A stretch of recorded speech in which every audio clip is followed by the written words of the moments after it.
Assalamualaikum warahmatullahi wabarakatuh. Perkenalkan, nama saya Prita Tapi. Dan saya Jumadi. Pada video kali ini kami akan membahas tentang hidrogen. Nah, hidrogen pada tumbuhan. Apa sih hidrogen itu? Yuk bareng-bareng simak videonya. Yuk, simak videonya.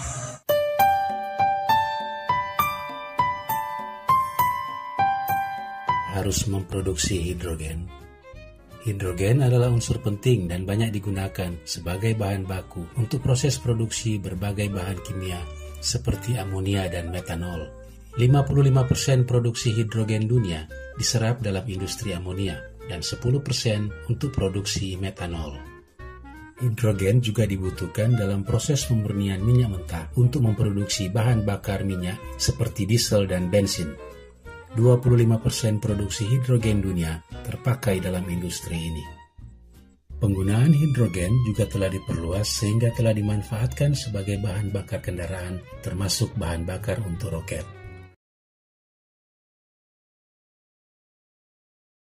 Lalu, bagaimana gas hidrogen dapat dihasilkan? Secara alami, gas hidrogen dihasilkan di alam melalui proses pembusukan biomasa oleh mikroba fermentasi. Glukosa misalnya dapat difermentasi menjadi asetat dan gas hidrogen oleh bakteri Clostridium pasteur-ianum. Gas hidrogen juga dapat dihasilkan dengan cara artifisial. Pada skala kecil, gas hidrogen dihasilkan jika logam-logam elektropositif bereaksi dengan larutan asam atau basa.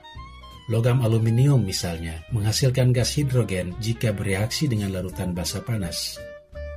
Gas hidrogen juga dapat dihasilkan jika hidrida logam, kalsium hidrida misalnya, direaksikan dengan air. Selain itu, gas hidrogen juga dapat dihasilkan dari sel elektrolisis, misalnya ketika air dielektrolisis menghasilkan gas hidrogen dan gas oksigen. Dalam skala industri, gas hidrogen diproduksi melalui reaksi antara uap air dan hidrokarbon. Reaksi ini membutuhkan suhu tinggi dan hidrokarbon yang dipakai umumnya adalah gas metana dari gas alam. Proses ini disebut steam reforming.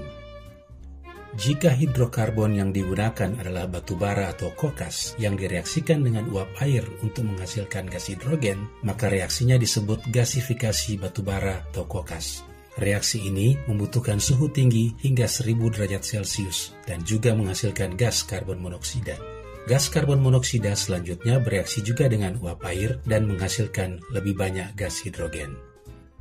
Mengingat bahwa cara-cara menghasilkan gas hidrogen seperti yang telah dikemukakan di depan menggunakan sumber daya yang tak dapat diperbarui dan dengan biaya operasional tinggi, telah menjadi tantangan untuk menemukan cara memproduksi hidrogen dari sumber daya terbarukan dan murah. Salah satu cara yang menarik perhatian ilmuwan adalah solar water splitting, yaitu menghasilkan gas hidrogen dengan memanfaatkan energi sinar surya. Dengan cara ini dapat dihasilkan gas hidrogen dan oksigen dari air dengan bantuan material semikonduktor dan sinar surya. Demikian uraian singkat mengenai cara menghasilkan gas hidrogen baik dalam skala kecil maupun dalam skala industri. Pembahasan dari kami semoga dapat bermanfaat. Kurang lebihnya mohon maaf. Wassalamualaikum warahmatullahi wabarakatuh.